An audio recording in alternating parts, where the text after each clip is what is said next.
Hola a todos mis estudiantes, les habla la profesora Florencia Meri. En este video vamos a hablar sobre respiración celular y la primera etapa, en particular la glucólisis, para poder entender los procesos metabólicos y de reacciones de óxido-reducción que permiten obtener energía a partir de la glucosa, ¿sí? Que es el monómero que componen los hidratos de carbono, la unidad que permite obtener a partir del rompimiento de sus enlaces químicos la energía. Recordemos que esta glucosa la obtenemos gracias a los alimentos que contienen justamente los glúcidos, que se ingieren a partir del sistema digestivo, que se degradan y llegan a la sangre y al medio intersticial, que es el lugar que está entre la sangre y las células, para poder ser ingresada a las mismas y ahí comenzar la respiración celular, que en este caso estamos hablando de respiración aeróbica porque utiliza moléculas de oxígeno. Bien, primero tenemos que recordar la estructura celular. En las células eucariotas animales podemos encontrar la mitocondria, que es la organela donde va a ocurrir la mayor parte de las etapas que componen la respiración celular. Las mitocondrias son orgánulos que en algún momento fueron bacterias, ¿sí? Bacterias de vida libre, que tienen ADN, tienen retículo endoplasmático rugoso, que tienen ribosomas, y que según la teoría endosimbiótica de Lynn Margulis habrían sido fagocitadas por una bacteria más grande que no la digirió, sino que mantuvo una relación mutua de beneficio a partir de la cual se pudo evolucionar a células eucariotas, ¿sí? Esto es un modelo de célula eucariota animal. Recordemos que las células eucariotas animales son muy diversas, especializadas, como las neuronas, los conos y bastones, las células epiteliales de la piel, los condrocitos, los miocitos de los músculos. Este es un modelo de célula que representaría a todas ellas, que van a utilizar justamente la glucosa para la obtención de la energía que permite el desarrollo de todas las funciones celulares, tanto como la regeneración y la transformación y el cuidado celular. Bien, vamos a comenzar entonces con la glucólisis, que es la primera etapa de la respiración celular. Gluco viene de glucosa, que como ya lo presenté es el monómero de los hidratos de carbono. Es una cadena carbonatada de 6 carbonos adheridos a grupos funcionales de alcoholes, que son los hidroxilos, y también a un aldehído. Acá lo vemos en forma cíclica, pero si lo observamos acá en forma lineal, se ven los 6 carbonos unidos a estos grupos funcionales. Para identificar estos grupos funcionales, que son muy importantes, no nos olvidemos que dentro de Classroom figura, ¿sí?, esta hojita que permite discernir cuáles son los grupos funcionales más importantes: el hidroxilo, el ácido carboxílico, aldehído, cetona, éster, amina, amida, que es lo que vamos a empezar a ver tanto en la glucólisis como en el ciclo de Krebs. Así que comencemos. Gluco significa glucosa y lisis refiere a ruptura, ¿sí? Es decir, vamos a romper los enlaces de la glucosa para de esta manera formar las moléculas energéticas que requiere la célula para realizar sus acciones, que son el ATP, el ADP, GTP, NAD, los cofactores de sodio, NAD libre de electrones reducido y también FAT reducido. ATP refiere a adenosin trifosfato, ADP adenosin difosfato, la T refiere a tri, es decir, tiene 3 grupos fosfato, que el ADP, a comparación, tiene 2 GTP guanosin trifosfato, es decir, que cambia el nucleótido, y los cofactores, ¿sí? Que también contiene energía pero en menos cantidad.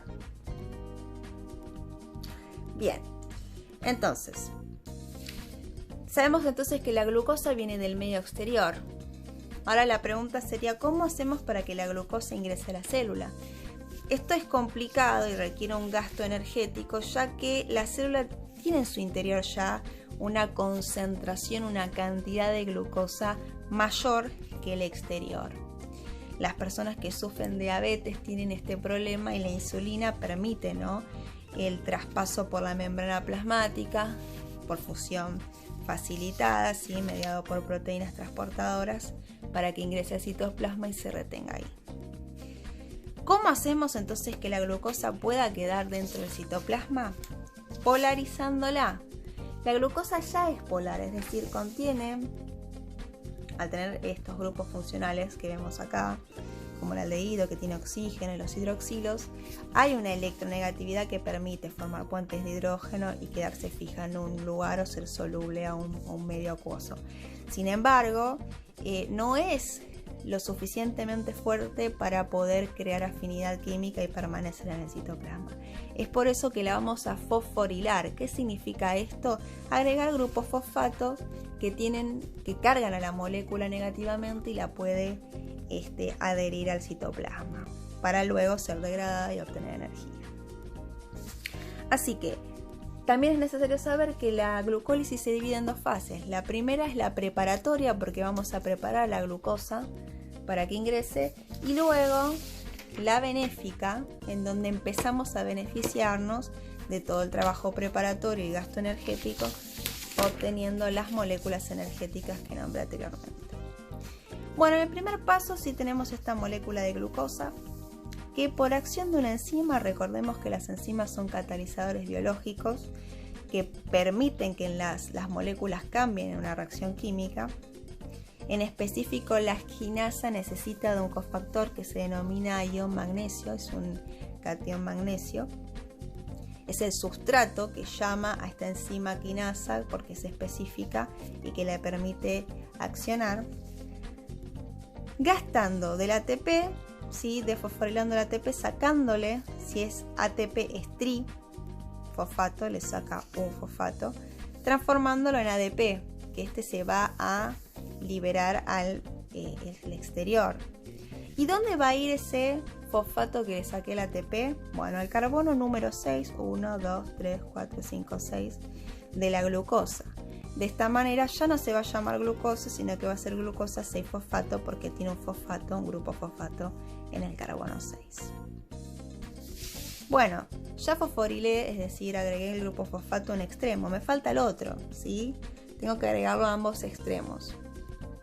De manera que, por acción de una isomerasa, otra enzima, las isomerasas actúan cambiando de posición dentro de las moléculas los elementos químicos, ¿sí? Un isómero es eso, son 2 moléculas que tienen la misma cantidad de átomos, pero que están ubicados o dispuestos en el espacio de manera diferente. Acá vemos que se reduce un grupo aldehído. Recordemos que hay una reacción de reducción cuando se captan electrones y se gana iones hidrógenos. Vamos a ver que siempre aparecen muchos hidrógenos en las reducciones, a comparación de la oxidación, que se pierde electrones y se pierde hidrógenos, como pasa en el caso, ¿no?, acá del hidroxilo, que pasa a ser una acetona, o sea, se elimina el hidrógeno y se forma un doble enlace con el oxígeno. Entonces es importante saber identificar qué grupos funcionales cambian, si se reducen o si se oxidan, si pierden electrones y hidrógeno o los ganan. ¿Por qué ocurre todo este cambio en el carbono 1? Porque justamente ahí es donde yo tengo que agregar el fosfato. Y fíjense que acá teníamos un grupo más complejo. En cambio, en el carbono 6, que se agregó tan fácil, ¿no?, el grupo fosfato no tenía previamente un aldehído. Entonces, a partir de esta reacción de reducción, donde se transforma la glucosa 6-fosfato en fructosa. La fructosa se caracteriza por tener un grupo cetona en el carbono 2, 6-fosfato. Puedo pasar al paso número 3. Está acá, ¿sí? Este de acá. Lo que ocurre es que voy a, ahora que ya me deshice del aldehído, agregar otro grupo fosfato al carbono 1. Vuelvo a gastar ATP. Fíjense que el objetivo de la glucólisis es obtener energía y estamos gastando, por eso es la fase preparatoria. La quinasa, por acción del cofactor, saca desfosforila, saca un grupo fosfato al ATP, liberando al medio un ADP que se transfiere en el carbono 1 y forma un enlace. De manera que ahora sí tengo la molécula de glucosa fosforilada, que ya no es glucosa sino que es fructosa 1,6-fosfato. El 1,6 refiere a los carbonos, sí, que en donde se encuentra el grupo denominado. Estas reacciones donde actúa la quinasa y yo lo que hago es gastar energía, se llaman reacciones de cebado o reacciones cebadoras. ¿Por qué? Porque no estoy ganando energía, sino que la estoy invirtiendo para poder fosforilarla y después ganarla más adelante. Bueno, en el cuarto paso va a actuar otra enzima que se denomina aldolasa. Las aldolasas se encargan de cortar, de escindir, de romper moléculas y dividirlas.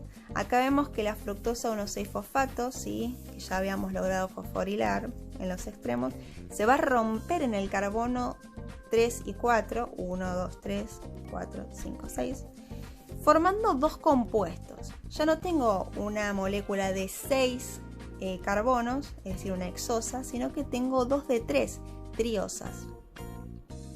Un gliceraldehído 3-fosfato, recordemos que tenemos un grupo aldehído acá, y en el carbono 3 el fosfato, y un dihidroxiacetona 1-fosfato.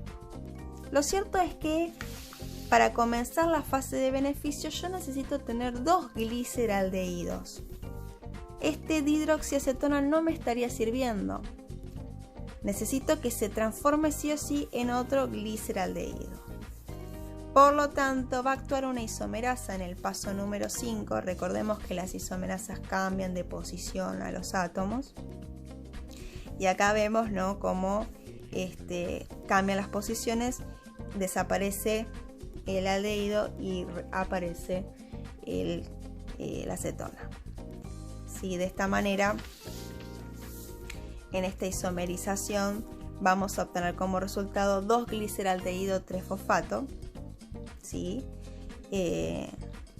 Por lo cual en la fase de beneficio ocurre por duplicado. Toda la ganancia que obtenemos ahora va a ser doble porque tengo dos moléculas que están sufriendo esta fase de glucólisis a la misma vez. En el paso 6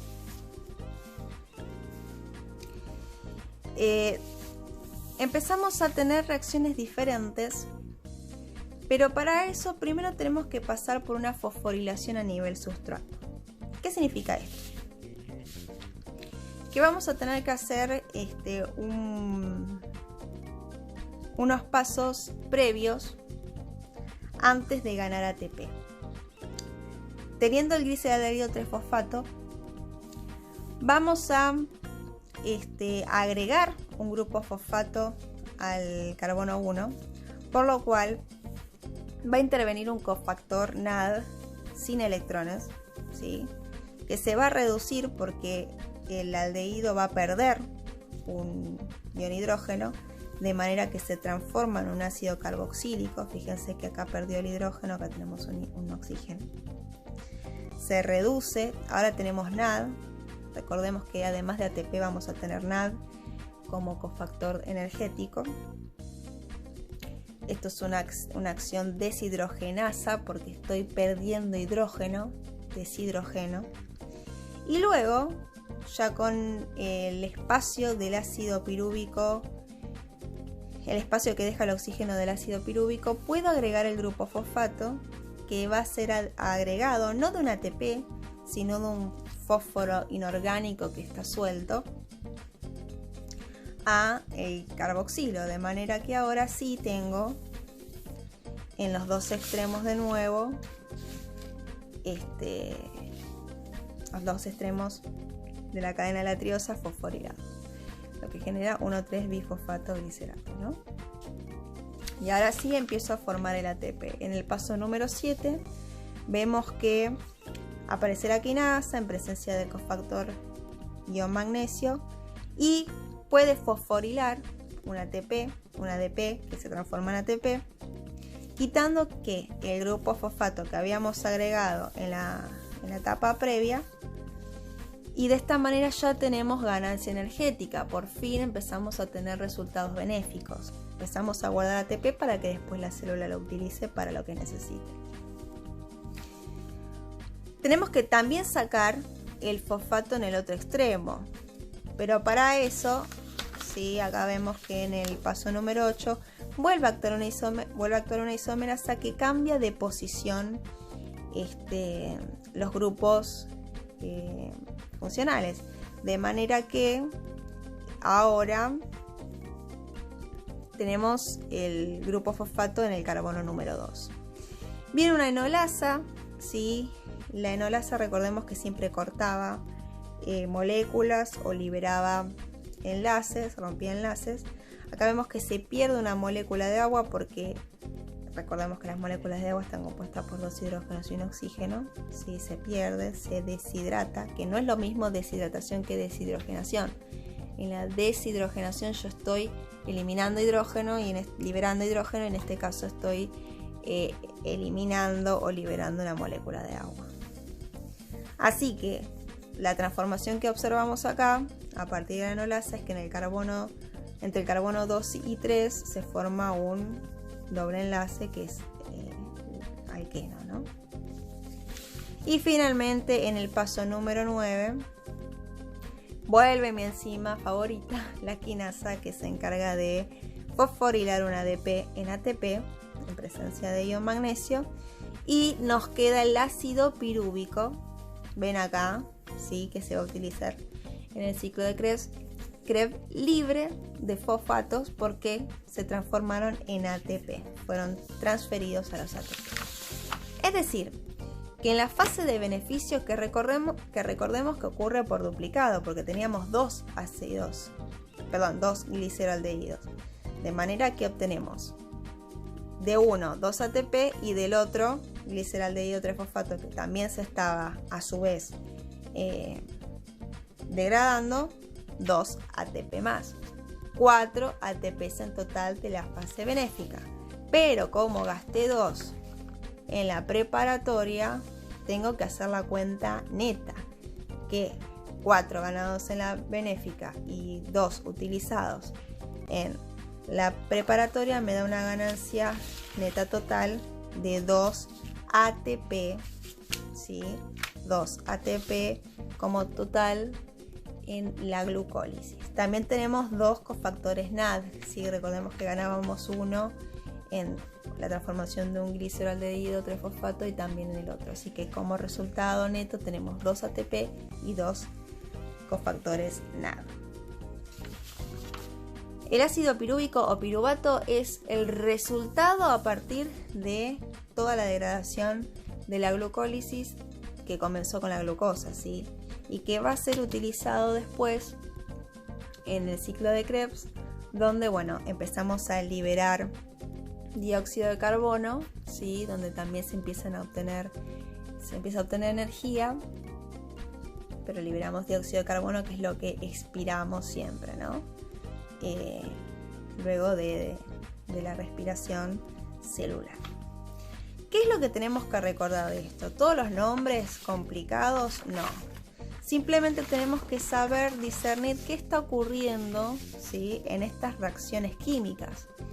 Que si a mí me toca, por ejemplo, el paso número 2, yo puedo decir qué se oxida y qué se reduce, por qué cambió la glucosa a fructosa, qué enzima intervino, si esta reacción es reversible o irreversible.